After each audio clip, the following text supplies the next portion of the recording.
परम पूज्य गुरुदेव के चरणों में प्रणाम करते हुए आज हम सत्संग के विषय पे चर्चा करेंगे कि सत्संग क्या है और सत्संग किसे कहते हैं और सत्संग के फायदे क्या है और सत्संग से हमारे जीवन पे क्या प्रभाव पड़ता है।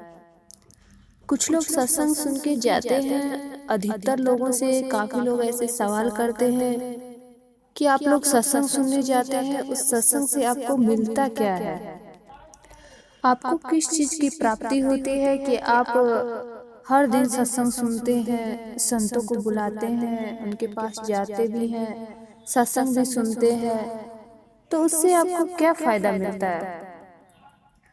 लेकिन जो कम बुद्धि के लोग होते हैं वो इस सवाल का जवाब नहीं दे पाते हैं। जिनका बुद्धि विवेक विचार थोड़ा कम होता है तो समझ नहीं पाते हैं कि इस सत्संग से हमको क्या फायदा मिलता है।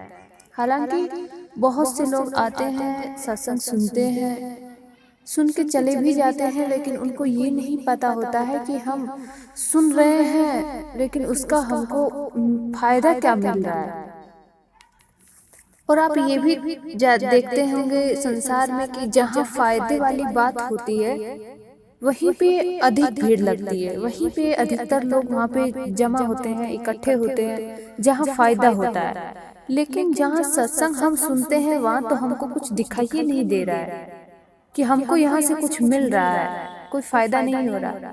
आप कहीं पे भी नौकरी करते हैं, कहीं कोई बिजनेस करते हैं, वहां से जहां आपको फायदा होगा आप वहां पे काम करना शुरू करेंगे। जहां फायदे वाली बात होती है आप उधर ज्यादा आकर्षित होते हैं। तो उसी प्रकार से जब सत्संग होता है तो वो फायदा हमको दिखाई नहीं देता है कि उस फायदा हमको मिल रहा है कि नहीं मिल रहा है, वो आंखों से हमको दिखाई नहीं देता है। तो बताएंगे आज हम आपको कि इस सत्संग से हमको क्या फायदे मिलते हैं। पहली बात तो ये कि सत्संग किसे कहते हैं, सत्संग क्या है। सत्संग यानी सत मतलब सत्य और संग मतलब साथ साथ करना, सत्य का संगत करना, जहाँ पे आत्मा और परमात्मा, जहाँ पे आध्यात्मिक ज्ञान की चर्चा हो, परमात्मा की चर्चा हो, संतों का सानिध्य हो और हमारे जीवन के कल्याण की जहाँ बातें होती हैं वही ही सत्संग है। और ये सत्संग की बातें आपको बहुत लोगों के मुंह से सुनने को मिल जाती है। कई बार आपकी पत्नी के मुंह से भी कुछ अच्छी बातें आप सुनने को मिल जाती है, कई बार आपके पिता के मुंह से भी सुनने को मिल जाती है, कई बार आपके माँ के मुंह से भी, कई बार पति के मुंह से भी। जहाँ से उत्तम विचार जिसके मुंह से निकलते हैं, जहाँ हमारे आत्म और परमात्मा की बातें जहाँ निकलती हैं, जिससे हमारा जीवन मुक्ति की ओर जाता है, जहाँ पे सत्य की बातें होती हैं, उसी का नाम होता है सत्संग। लेकिन ऐसी जगहों पे जाना हर कोई पसंद नहीं करता है, क्योंकि हम जहाँ पे भी जाते हैं वहाँ से हमको, अगर हम सत्संग सुनने जा रहे हैं तो वहाँ हमारी दुर्गुणों को, हमारी कुबुद्धियों को हमको हटा के फिर अगर हम वहाँ पे जाते हैं तभी हमारे ऊपर उस सत्संग का प्रभाव पड़ता है, तभी हम उसके फायदे को जान सकते हैं। जैसे पानी एकदम शांत रहता है, उसमें किसी प्रकार की कोई लहरें नहीं उठती हैं, पानी इधर का इधर हिल नहीं रहा है, किसी प्रकार की कोई हवा का झोंका नहीं चलता है। जब पानी एकदम शांत होता है तो हम उसमें झांक के देखेंगे तो हमारी परछाई उसमें एकदम साफ दिखाई देती है। उसी प्रकार से जैसे सत्संग होता है, अगर हम सत्संग सुनने जाते हैं तो हमारा मन अगर एकदम साफ होता है, निर्मल होता है, तभी हम अंदर से अपने परमात्मा की छवि को देख सकते हैं, हम अपने आत्मा को पहचान सकते हैं, हम अपने निज स्वरूप को पहचान सकते हैं। अगर हमारे हृदय में कपट छल रख के अगर हम सत्संग सुनते हैं तो उस सत्संग का हमको कोई फायदा नहीं मिलता, ना कोई लाभ मिलता है। तो जब भी हम जहाँ कहीं भी हम जाएं सत्संग सुनने के लिए, कहीं पे भी संतों को बुलाएं, उनके सत्संग को हम सुने तो एकाग्र होकर सत्संग की वाणी को सुनना चाहिए। संतों के मुंह से निकली हुई वाणी परम सत्य है जो आपके जीवन को सुखमय बना सकती है। और ये सत्संग हमको बिना परमात्मा की कृपा के नहीं मिल सकता। जब तक हमारे ऊपर प्रभु की कृपा नहीं होती है तब तक हमको संतों का सत्संग और सत्संग का सानिध्य हमको मिल ही नहीं सकता। तो उसके लिए वाणी आती है कि बिन सत्संग विवेक न होई, राम कृपा बिन सुलभ न सोई। कि बिना परमात्मा की कृपा के बिना हमको सत्संग सुनने को नहीं मिलता है। जब तक प्रभु की कृपा नहीं रहेगी तब तक हमको सत्संग श्रवण करने का मौका बिल्कुल भी नहीं मिलेगा। लेकिन ये हमको कैसे पता चलेगा कि हमारे ऊपर परमात्मा की कृपा है? कैसे हम जानेंगे कि परमात्मा हमारे ऊपर कृपा करते हैं? तो उसका एक ही मेन कारण होता है कि जब हमको कहीं पे भी अगर सत्संग सुनने को मिलता है, परमात्मा की चर्चा हमको कहीं पे सुनने को मिलता है, तो हमारे ऊपर परमात्मा की कृपा है कि हमको जहाँ सत्संग सुनने का मौका मिले उससे बड़ी और कृपा कहीं हो ही नहीं सकती। जैसे सतगुरु कबीर साहब की एक वाणी है कि एक घड़ी आधी से पुण्याद, साहिब संगत साध की कटे करोड़ अपराध। कि एक घड़ी आधी घड़ी, एक घंटे से भी आधा घंटा, आधे घंटे से भी 15 मिनट का समय अगर हम सत्संग सुन लेते हैं तो उससे बड़ा और कोई फल हमको नहीं मिलता है। अगर हमको बहुत सा धन एक तरफ रख दिया जाए और एक तरफ वो 15 मिनट का सत्संग रख दिया जाए तो आपका सत्संग का पलड़ा भारी रहेगा, वो उठेगा नहीं। हालांकि आपका धन स्वर्ग जितना भी सोना चांदी है वो उठ जाएगा। तो सत्संग की महिमा बहुत बड़ी बताई है, उससे आपकी करोड़ों पाप भी नष्ट हो जाते हैं। जैसे गोस्वामी तुलसीदास जी लिखते हैं रामायण में कि तात स्वर्ग अपवर्ग सुख, धरी तुलाइक अंग, तूलन ताहि शकल मिली, जो सुख लव सतसंग। कि तात स्वर्ग अपवर्ग सुख, धरी तुला एक अंग, तूलन ताहि शकल मिली, जो सुख लव सतसंग। कहा कि एक तरफ सोने, एक तरफ पलड़े में जैसे तराजू होता है, तो एक तरफ अगर रख दिया जाए पूरे स्वर्ग की संपदा और एक तरफ सत्संग का एक क्षण अगर रख दिया जाए तो आपका सत्संग का पलड़ा भारी हो जाएगा और जो जितने भी स्वर्ग की जितने भी सोने चांदी है वो सब पलड़ा हल्का पड़ जाएगा। तो सत्संग की महिमा बहुत बड़ी बताई है। लेकिन इसके फायदे क्या है? क्योंकि अधिकतर लोगों को नहीं पता होता है कि सत्संग से हमको क्या मिलता है। कोई फायदा नहीं है, साधु महात्मा ऐसे ही बोलते रहते हैं, भोंकते रहते हैं, उससे कोई मिलता ही नहीं है हमको। तो उसके लिए 5 प्रकार से हम बताएंगे कि सत्संग का क्या लाभ होता है जब हम सुनते हैं। तो मति, पहला काम होता है मति। मति कहते हैं हमारी बुद्धि, सद्बुद्धि, सुमति को। अगर हम सत्संग में जाते हैं तो हमारी जो बुद्धि है, हमारी कुबुद्धि सद्बुद्धि में बदल जाती है अगर हम सत्संग सुनते हैं और संतों का सानिध्य करते हैं तो। और हमारे परिवार में सुमति आती है। और एक वाणी है कि जहाँ सुमति तहाँ संपत्ति नाना और जहाँ कुमति तहाँ विपत्ति निधाना। कि जहाँ पे सुमति होता है, एक विचार के लोग होते हैं, एक विचारों की भावना वाले लोग होते हैं, वहाँ पे तमाम प्रकार की संपत्तियां वहाँ पे रहती हैं।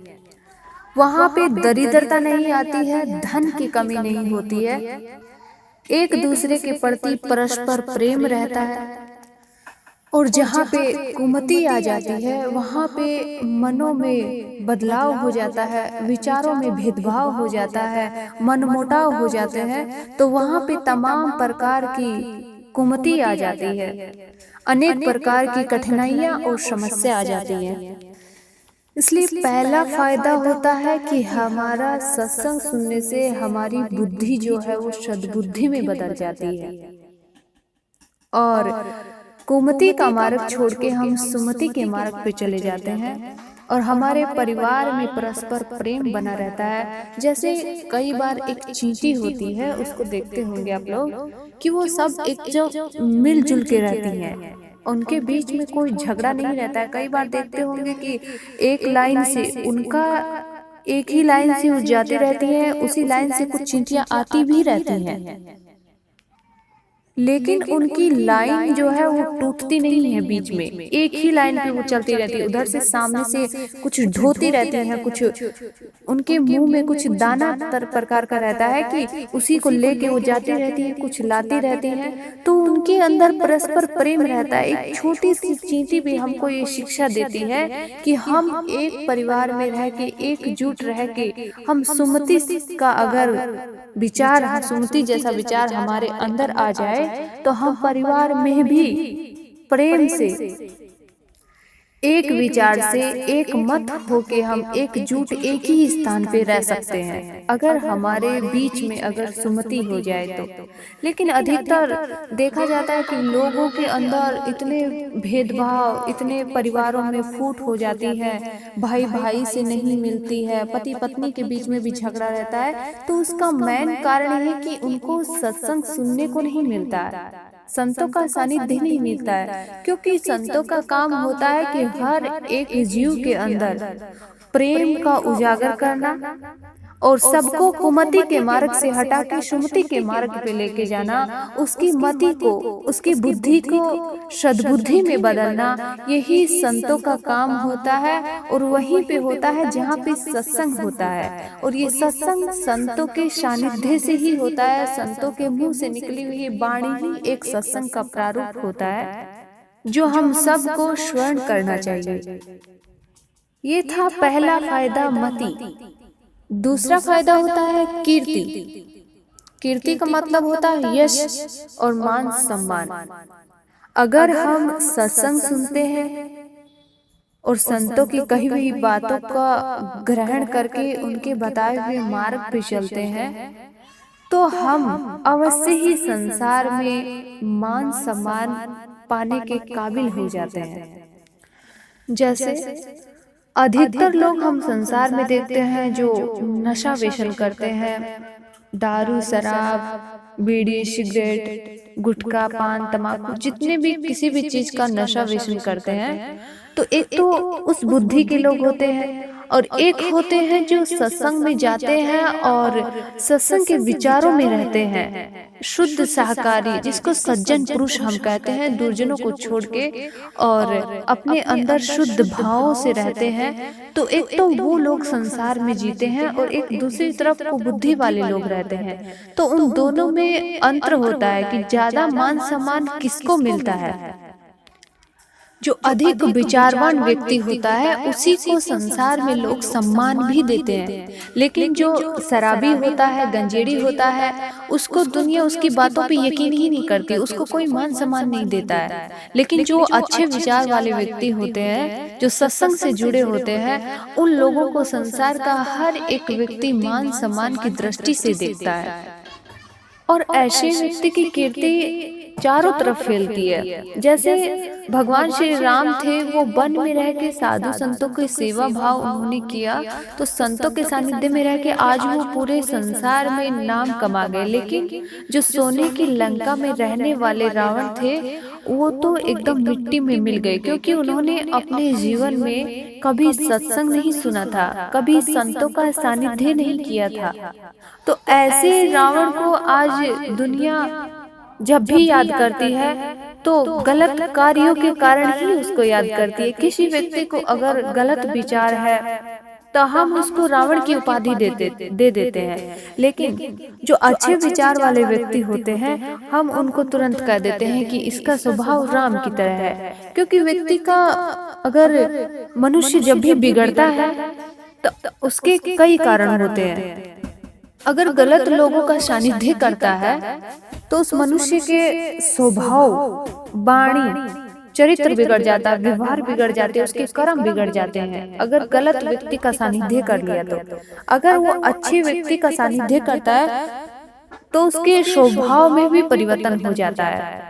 वो सबको प्रेम की दृष्टि से देखता है, सबको सम्मान की दृष्टि से देखता है, उसके स्वभाव में भी फर्क पड़ जाता है, उसकी वाणी चेंज हो जाती है। जैसे कई लोग होते हैं बहुत गाली गलौज करते हैं, उनको समझ में नहीं आता कि हम सामने वालों को क्या बोल रहे हैं, हमारी वाणी का क्या महत्व है, उसको कोई फर्क ही नहीं पड़ता, बहुत बोलता जाता है, बहुत बोलता जाता है। लेकिन जब संतों का सानिध्य करता है तो उसको उसकी वाणी का भी बहुत बड़ा प्रभाव पड़ता है, उसको समझ में आता है कि मैं अपने मुंह से क्या बोल रहा हूँ, किसको गाली देना है, किसको क्या बोलना है, उसको हर एक चीज समझ में आने लगती है। जैसे साहिब की वाणी है कि वाणी तो अनमोल है जो कोई जाने बोल, ये तराजू तोल के तब मुख बाहर बोल, कि ये वाणी बहुत अनमोल है और इसको अपने अंदर तराजू में तोल के तभी इसको अपने मुंह से बोलो। और अधिकतर लोग तोलते नहीं है, बोलते ज्यादा है, अपने अंदर तोल के नहीं देखते हैं कि हम वो वाणी बोल रहे हैं तो सुनने वाले पे क्या प्रभाव पड़ेगा। इसलिए हर एक व्यक्ति के हर एक चीज का बहुत महत्व होता है, उस सबसे बड़ा महत्व तो उसकी वाणी का होता है। अगर उसका बोलने का ढंग, बोलने का तरीका अगर उसके पास सही है तो वो चाहे उसके पास धन दौलत कुछ भी ना हो। एक बार किसी ने स्वामी विवेकानंद से कहा था, स्वामी विवेकानंद जी बोले थे कि कुछ दान पुण्य किया करो। तो किसी व्यक्ति ने जब कहा कि अगर किसी के पास दान ना हो तो वो क्या दान करे, कैसे सहयोग करे किसी को। तो उन्होंने एक बात कही थी कि भगवान ने तुमको दो हाथ दिए हैं, तुम्हारे पास कुछ देने को नहीं है तो तुम जाके अपने हाथों से भी सेवा कर सकते हो। तुम्हारे पास वाणी है, सबसे अनमोल है, तुम वो मीठा बोल के भी किसी को खुश कर सकते हो, प्रसन्न रख सकते हो। जैसे कोयल होती है, कौवा होता है। साहिब की एक वाणी है कि कागा काको धन हरे कोयल काको दे, मीठी बाणी बोल के जग अपनों कर ले। कि कोयल जो होती है किसी को धन नहीं देती है और कौवा जो होता है किसी के धन को हरता नहीं है, लेकिन फिर भी संसार में सबसे ज्यादा महत्व किसको दिया जाता है? कोयल को दिया जाता है। कौवा जब भी बोलता है लोग पत्थर उठाते हैं और मारना शुरू कर देते हैं, उसको भगा देते हैं वहां से। लेकिन कोयल जब भी बोलती है तो लोग चुपचाप बैठ के सुनते हैं। वो किसी को धन नहीं देती है, लेकिन वो दूसरे को मीठा मीठा बोल के उसकी मन को प्रसन्न कर देती है। तो सत्संग सुनने से हमारी वाणी के ऊपर भी बहुत बड़ा प्रभाव पड़ता है, कंट्रोल हो जाता है। अगर हमको अच्छा संग नहीं मिलता है तो हम जो किसी को बोलना हो गाली गलौज करने शुरू कर देते हैं। एक बार एक आदमी सत्संग सुनने आया था तब बता रहे थे ऐसे कि हम बहुत सत्संग सुनने से पहले हम अपनी पत्नी को गाली देते थे और बहुत से लोगों को हम गाली देने शुरू कर देते थे। लेकिन जब से मैंने सत्संग सुना अपने जीवन में, संतों का सानिध्य किया है, गुरु बनाए हैं जीवन में, तब से हम अपनी वाणी पे भी कंट्रोल किए हैं। लेकिन अधिकतर लोग ऐसे होते हैं कि सत्संग भी सुनते हैं, गुरु भी है जीवन में, लेकिन वाणी पे कंट्रोल ही नहीं है। तो ऐसे लोगों की कोई वैल्यू नहीं होती है संसार में, चाहे वो कितना हो सत्संग सुने, दिन भर सुनता रहे, रात भर सुने, लेकिन जब तक हमारे अंदर कोई प्रभाव नहीं आएगा। वही बात है कि हम अपने, जैसे पानी शांत रहता है तो हम अपने चेहरे को देख सकते हैं, उसी प्रकार से जब तक हमारा मन निर्मल नहीं होगा, हमारे मन शांत नहीं होगा, तब तक हमारे ऊपर सत्संग का कोई प्रभाव नहीं पड़ सकता है। तीसरा होता है चरित्र। हमारे चरित्र के ऊपर बहुत बड़ा प्रभाव पड़ता है सत्संग सुनने से। जैसे चित्र को देख के किसी के अंदर जिसका चरित्र बदल जाता है, लेकिन आजकल देखा जाता है कि हर किसी का चरित्र अगर बिगड़ रहा है तो चित्र के कारण बिगड़ रहा है। हम फिल्मी एक्ट्रेस का चित्र देखते हैं, बहुत सी हीरोइन का चित्र देखते हैं, अच्छे अच्छे फिल्म देखते हैं, बहुत से मोबाइल में जो आता है हम अच्छा ही देखना चाहते हैं, लेकिन वो हमारे जीवन के लिए वो गलत है। हमारे देखने का नजरिया बिल्कुल लगेगा कि हमको, हमारे लिए लगेगा ठीक है, लेकिन जो दूसरे के लिए लगेगा कि ये बहुत गलत है। इसलिए अपने घरों में भी अगर हम चित्र लगाएं किसी का भी, तो बड़े बड़े महापुरुषों का हम चित्र लगाएं, जिससे हमको कुछ सीखने को मिले। जैसे आपके घर में कोई छोटा बच्चा होता है, आपके घर में लक्ष्मण का, राम का, भरत का, या श्रवण कुमार का या फिर कबीर साहब का, बहुत बड़े साधु संत महात्माओं का, महात्मा बुद्ध का, महावीर स्वामी का, बहुत से सिद्ध महात्माओं का जब हम अपने घर में चित्र लगाते हैं तो छोटा सा बच्चा हमसे सवाल करना शुरू कर देगा कि ये फोटो किसकी है। तो हम जिसकी फोटो लगाए तो उसके बारे में हम उसको बताएंगे कि ये श्रवण कुमार ऐसे थे जिन्होंने, इनके माँ बाप आंखों से अंधे थे और हम लोग उनके माँ बाप को उसने श्रवण कुमार ने अपने कंधे पे बैठा के तीर्थ यात्रा करवाई थी। तो ऐसी ऐसी बातें जो बच्चा सुनता है तो उसके बच्चे के मन के ऊपर बहुत बड़ा प्रभाव पड़ता है। तो चित्र से भी किसी का चरित्र सुधर सकता है। और आजकल चित्र देख देख के ही लोगों का चरित्र भी बिगड़ रहा है। आज सुंदरता के ऊपर बहुत से लोग मोहित हो जाते हैं। हेयर कटिंग देख के बालों का स्टाइल बदल गया है, लोगों को पता ही नहीं चलता कैसे बाल कटवाया जाता है। लेकिन देख देख के आज देखा देखी हो गया इस संसार में कि आदमी अपने बारे में विचार नहीं कर रहा कि मेरे को कैसे होना चाहिए, सामने वाले को देख के अपने आप को बिगाड़ने की कोशिश कर रहा है। तो कहने का मतलब इतना है कि अगर सत्य का सानिध्य करते हैं, संतों का अगर सत्संग सुनते हैं, तो हमारे स्वभाव पे, हमारी वाणी पे, हमारे चित्त चरित्र पे और हमारे व्यवहार और कर्म पे भी प्रभाव पड़ता है। इन 5 चीजों पे बहुत बड़ा प्रभाव मनुष्य के अंदर पड़ता है, जिसका स्वभाव, वाणी, चरित्र और व्यवहार और जिसका कर्म, ये 5 चीजें सत्संग के सुनने के माध्यम से सुधर जाती हैं। और ऐसे व्यक्ति का जीवन हमेशा यादगार होता है और संसार में ऐसे मनुष्य मान सम्मान के भी काबिल होते हैं। तो सत्संग सुनने से मति सुधरती है और कीर्ति की भी प्राप्ति होती है। तीसरा फायदा है गति। मति, कृति और गति तीसरा कारण होता है, तीसरा फायदा है गति। कि सत्संग सुनने से हमको, गति का मतलब होता है सद्गति, मुक्ति, मोक्ष, निर्वाण या जन्म मरण से मुक्ति, जन्म मरण से छुटकारा। ये 4-5 चीजें हमको सत्संग सुनने से मिलता है। सद्गति की प्राप्ति होती है। अगर हम सत्संग सुनते हैं तो हमको संत के द्वारा बताई हुई बातें, कि अगर हम सत्संग सुनेंगे तो आपके जीवन में आप अच्छा कर्म करना शुरू करेंगे। अच्छा कर्म करेंगे तो उसका अच्छा फल हमको मिलेगा। लेकिन अधिकतर लोग फल की आशा पहले करते हैं, कर्म बाद में करना चाहते हैं कि फल हमको पहले मिल जाए। कर्म गया भाड़ में। कर्म कोई करना नहीं चाहता, फल की आशा हर कोई रखता है। तो व्यक्ति को सत्संग सुनने से मुक्ति और मोक्ष की प्राप्ति होती है। वो जन्म मरण के छुटकारे से परे हो जाता है। आदमी पैदा होता है तो बहुत तकलीफों से पैदा होता है। 9 महीने माँ के गर्भ में रहते कैसे जकड़ा हुआ रहता है, फिर वो बाहर निकलता है तब भी रोता है, जीवन भर रोता ही रहता है। शिकायतें करते करते बीत जाता है। बुढ़ापा रोते रोते वैसे पछताते पछताते बिगड़ जाता है कि अब जीवन में कुछ जो कमाया था सब दूसरों के लिए कमाया था, अपने लिए कुछ भी नहीं किया। तो कम से कम साहिब बोलते हैं अपनी वाणी में कि एक घड़ी आधी से पुण्यात साहिब संगत सादगी कटे करोड़ अपराध। कि तुम अपने जीवन में हर जिम्मेदारियों को करते हुए, हर जिम्मेदारियों को निभाते हुए भी अगर तुम 1 घंटा आधा घंटा अगर सत्संग सुनते हो, वो भी अपने मन को निर्मल करके, तभी तुम्हारे जीवन के ऊपर प्रभाव पड़ सकता है और तुम मोक्ष की भी प्राप्ति कर सकते हो। तुमको मुक्ति भी मिल सकती है, तुम जन्म मरण के बंधन से मुक्त हो सकते हो। इतना बड़ा प्रभाव सत्संग के सुनने से मिलता है। जैसे कथानक में कहा जाता है कि एक बार एक राजा थे, उन्होंने अपने जीवन में कभी सत्संग का एक वर्ड तक नहीं सुना था, कभी नहीं सुने थे सत्संग उन्होंने अपने जीवन में। तो उनके घर पे एक संत जी ठहरते हैं। जब संत ठहरते हैं तो उस संत कहते हैं कि मन में विचार करते हैं कि राजा ने मेरे को 1 दिन का आश्रय दिया है रहने के लिए, तो मेरा कर्तव्य बनता है कि मैं राजा को कुछ अच्छी बातें सुनाऊं, अच्छा ज्ञान मैं इसको बता दूं।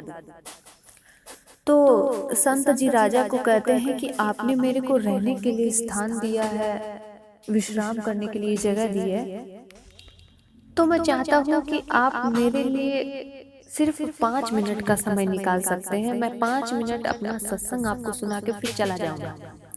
तो राजा मन में विचार करते हैं कि चलिए ठीक है, 5 मिनट सुना दीजिए, लेकिन मैं सत्संग में कोई इंटरेस्ट नहीं रखता हूँ।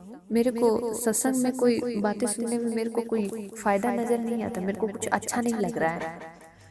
तो राजा से संत कहते हैं कि आप जीवन में मेरी 2 बातें याद रखिए। तो संत जी कहते हैं, राजा कहते हैं कि कौन सी 2 बातें?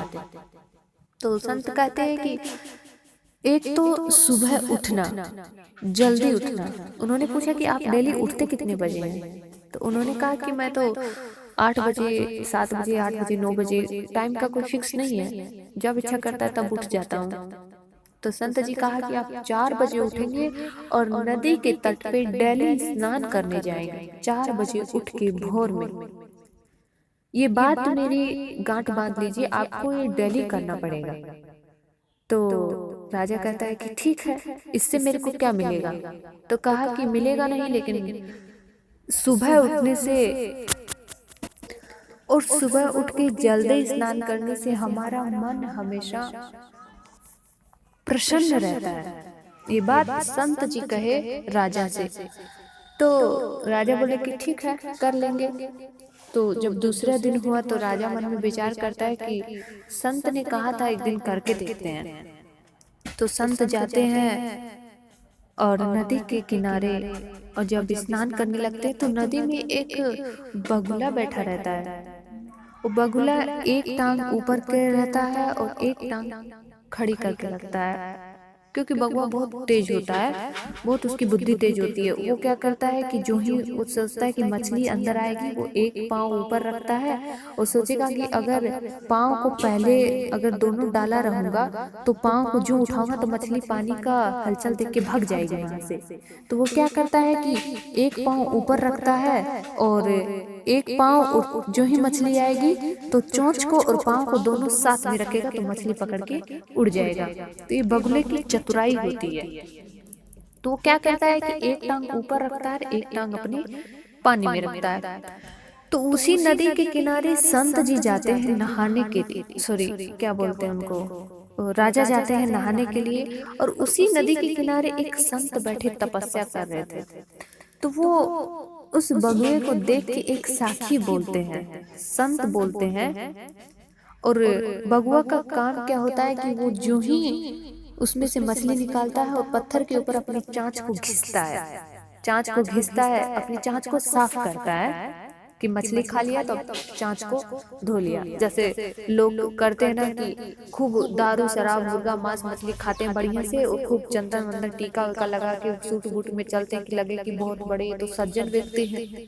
तो ऐसे ही चतुराई वाले लोग बहुत से संसार में दिखते हैं। तो बगुला भी बहुत तेज दिमाग का था। वो क्या करता है कि मछली को निकाल के खा जाता है, फिर अपनी चोंच को ऐसे ऐसे घिसता है पत्थर के ऊपर कि अब इसको चोंच को साफ कर रहा था। तो ये बात संत जी बैठे बैठे देख रहे थे उसको। तो देख रहे तो संत जी एक साखी बोलते हैं उस बगुआ के लिए। वहीं पे राजा भी स्नान कर रहे हैं।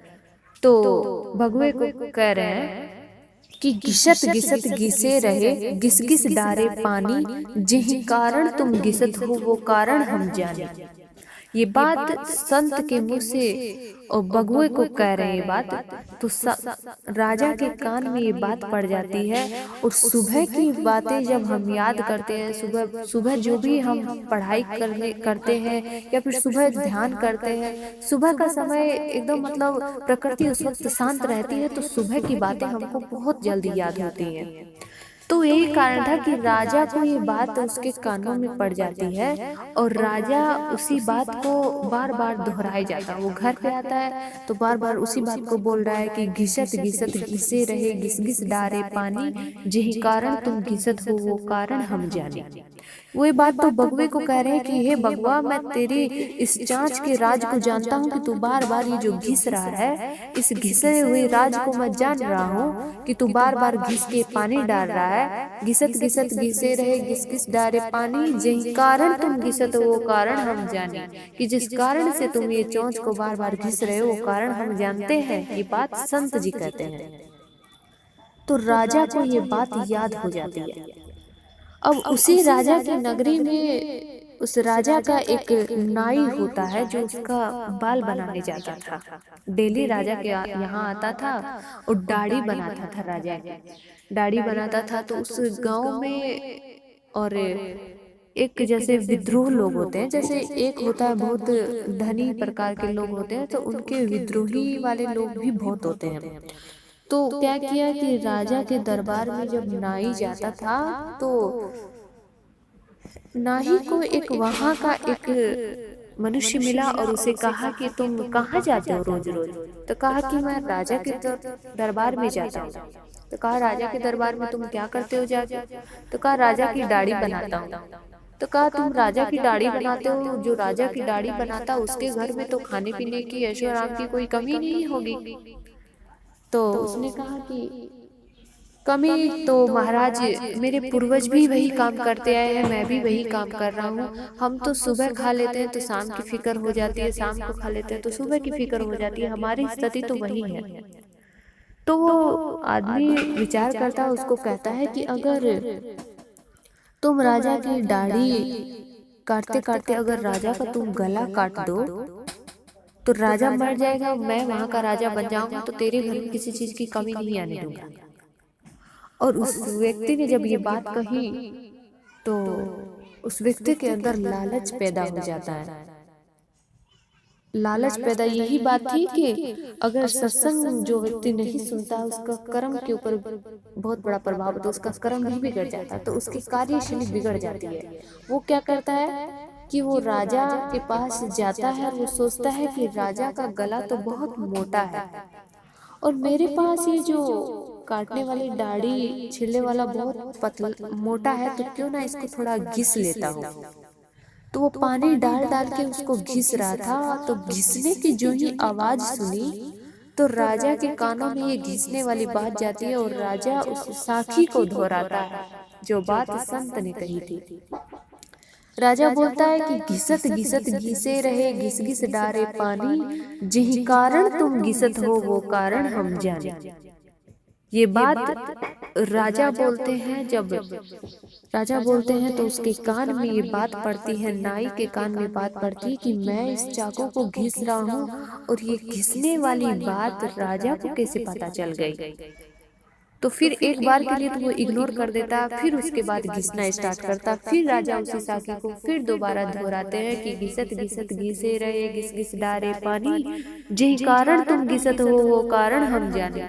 इतनी बातें जब नाई सुनता है तो राजा की जाके पांव पकड़ लेता है और राजा से कहता है कि महाराज मेरे को क्षमा कर दीजिए, आज मैं ये काम नहीं करता, लेकिन मेरे से कोई करवाने के लिए बोल दिया। उस व्यक्ति ने मेरे को लालच दे दिया था, आपका गला काटने का आदेश उसने कहा था, मेरे को दिया था कि अगर मैं आपका गला काट दूंगा तो मैं वहाँ का राजा बन जाऊंगा और मेरे को वहाँ का मंत्री बना के मेरे घर में किसी चीज की कमी नहीं पड़ेगी।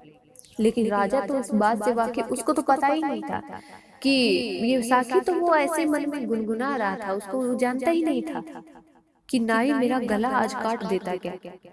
लेकिन जब नाई से पूछा कि तू मेरा पाँव क्यों पकड़ रहा है, तब उसने सारी घटना राजा उसको बताई, राजा को कि ऐसे ऐसे बात थी महाराज, ऐसे ऐसे मैं करने वाला था। तो कहने का मतलब ये है कि संत की सिर्फ दो बातें मानी थी राजा ने, कि सुबह उठना है, नदी के किनारे जाके तुमको स्नान करना है। सिर्फ सुबह उठ के स्नान करने की ये दो बातें राजा की जिंदगी बदल देता है, राजा का जीवन भी सुधर जाता है, राजा की मृत्यु होने से बच जाती है। तो कहने का मतलब है कि दो बातें संत की मानने से राजा का जीवन चेंज हो सकता है। तो अगर हम संतों की पूरी बातें अगर मान ले तो हमारा जीवन मुक्त हो जाए और हम जन्म मरण के चक्कर से हमेशा हमेशा के लिए मुक्ति पा लें। ये था तीसरा कारण, तीसरा फायदा। और चौथा और पांचवा फायदा है बुद्धि और भलाई। पांच बताए थे कि पांच फायदे होते हैं, मति कीर्ति गति बुद्धि भलाई, ये पांच फायदे होते हैं। तो चौथा और पांचवा फायदा है बुद्धि और भलाई। जिस व्यक्ति की काग बुद्धि होती है वो हंस बुद्धि में परिवर्तित हो जाती है। जिस व्यक्ति की बुद्धि बगुले जैसी होती है वो हंस की वृत्ति में परिवर्तित हो जाता है और अपनी बुद्धि का प्रयोग कर वो भलाई के कार्यों में लग जाता है। बुद्धि का प्रयोग करके वो धन में भी विकास कर सकता है और जिसके पास अधिक धन हो जाता है तो वो धन का सदुपयोग करता है, भलाई के कार्यों में लगाता है, किसी धार्मिक स्थलों पे लगाता है, किसी आश्रम का निर्माण करने में अपनी धन संपत्ति को लगा देता है, किसी गरीब घर की बेटी का शादी विवाह हो रहा है तो उसमें दान पुण्य कर देता है, कोई कमजोर व्यक्ति है तो उसका सहयोग कर देता है, भूखे को भोजन खिलाता है, निवस्त्र को वस्त्र दे देता है, प्यासे को पानी पिलाता है, परमार्थ के कार्य में लग जाता है। जो सत्संग सुनता है उसकी बुद्धि बदल जाती है और अच्छाई के मार्ग पे चल देता है। इस संसार में दो प्रकार के रास्ते होते हैं, एक अच्छाई का और एक बुराई का। जो अच्छाई के रास्ते पे चलता है शुरुआत में उसको बहुत सी कठिनाइयों का सामना करना पड़ता है, बहुत सी समस्याओं को झेलना पड़ता है, बहुत सी समस्याओं का सामना भी करना पड़ता है, बहुत सी परिस्थितियों का सामना करना पड़ता है, लेकिन आखिर में उसका जो फल है वो बहुत ही मीठा होता है। लेकिन जो व्यक्ति बुराई के मार्ग पे चल देता है शुरुआत में तो उसको बहुत सी कामयाबी हासिल होती है, लेकिन आखिर में उसको कुछ भी हासिल नहीं होता है। जैसे पढ़ने वाला बच्चा अगर पढ़ाई एग्जाम से पहले बहुत मेहनत करता है, कड़ी परिश्रम करता है तो आखिर में उसको फल जितना चाहता है उतना उसको मिलता है, जितना टारगेट वो बनाता है उसको वो हासिल करके ही रहता है। लेकिन जिसके जो बच्चा अपने जीवन में बिल्कुल भी मेहनत नहीं करता है और सोचता है कि हम इतने परसेंट से पास हो जाएंगे, इतना हमको चाहिए उतना मिल जाएंगे, तो ये असंभव है। क्योंकि उस अच्छा अगर कुछ पाना है हमको तो उसके लिए हमको मेहनत जरूर करनी पड़ती है। तो हमेशा एक बात याद रखिएगा, बुराई के मार्ग पे अगर हमको बहुत से मान सम्मान प्रतिष्ठाएं मिल रही है तो उस मार्ग को छोड़ के भलाई के मार्ग पे लग जाना चाहिए। क्योंकि वो मान सम्मान प्रतिष्ठा सिर्फ कुछ देर की है, कुछ क्षण की है, कुछ समय की है। वो उस समय निकलने के बाद, वो पल निकलने के बाद आपको कुछ भी हासिल नहीं होगा। लेकिन आपके द्वारा किया गया भलाई वाला कार्य आपको सुख और आनंद अवश्य देगा। और ये सब बातें हमको सिर्फ और सिर्फ सत्संग के द्वारा ही हमको मिल सकती हैं, बाकी हमको कहीं पे ये बातें सुनने को नहीं मिलती हैं। तो इससे बड़ा और फायदा हमारे जीवन में कुछ नहीं हो सकता, जिससे हमारी बुद्धि बदल सकती है। कुबुद्धि से हम सद्बुद्धि की प्राप्ति कर सकते हैं, हम अपने जीवन में यश कमा सकते हैं, मान सम्मान कमा सकते हैं, हम मुक्ति पा सकते हैं, जन्म मरण से मुक्त हो सकते हैं। हमारी बुद्धि का प्रयोग कर हम भलाई का कार्य कर सकते हैं। तो उससे बड़ा और हमारे जीवन में क्या फायदा हो सकता है। धन दौलत से सिर्फ आप सुविधाएं पा सकते हैं, लेकिन सत्संग के द्वारा आप मन की शांति को प्राप्त कर सकते हैं। सत्संग से हमको आत्मा और परमात्मा का ज्ञान मिलता है, अच्छे विचार मिलते हैं, अच्छे गुण मिलते हैं, अच्छा सदाचार मिलता है, भक्ति मिलती है, जिससे हम अपने जीवन को आनंदमय बना सकते हैं। और सत्संग एक ऐसा खाद और पानी है जिससे भक्ति रूपी वृक्ष हमेशा हरा भरा रहता है। और सत्संग एक ऐसी पाठशाला है जिसमें हम भौतिक और आध्यात्मिक ज्ञान को प्राप्त कर हम अपने जीवन को सफल बना सकते हैं। जैसे एक लोहा होता है, अगर उसको नाव की अगर वो संग कर लेता है तो दरिया को पार कर देता है। और वही लोहा अगर किसी सितार में लगा दिया जाए तो हमको मीठी ध्वनि सुनने को मिल जाती है। अगर वही लोहा किसी तीर में या तलवार में लगा दिया जाए तो किसी की जान भी ले सकता है। ठीक उसी प्रकार से अगर हम संतों का सानिध्य करते हैं, सत्संग सुनते हैं, तो हम इस भवसागर के जाल से पार हो सकते हैं। अगर हम बुद्धि में फंस जाते हैं तो इसी भवसागर के चक्कर में, जन्म मरण के चक्कर में पड़े रहेंगे और 84 लाख योनियों ऐसे ही भोगते रहेंगे। इसलिए सत्संग सबको सुनना चाहिए और दूसरों को सुनाना भी चाहिए। ये नहीं कि हम अकेले ही सुने, किसी और को ना सुनाए तो उसका कोई फायदा नहीं पड़ेगा। अगर आप सत्संग सुने तो आप अपने पूरे परिवार को सत्संग सुनाइए, क्योंकि पूरा परिवार अगर एक मत का होता है तभी हमारे परिवार में प्रेम रहता है और सबका विचार और बुद्धि एक होता है।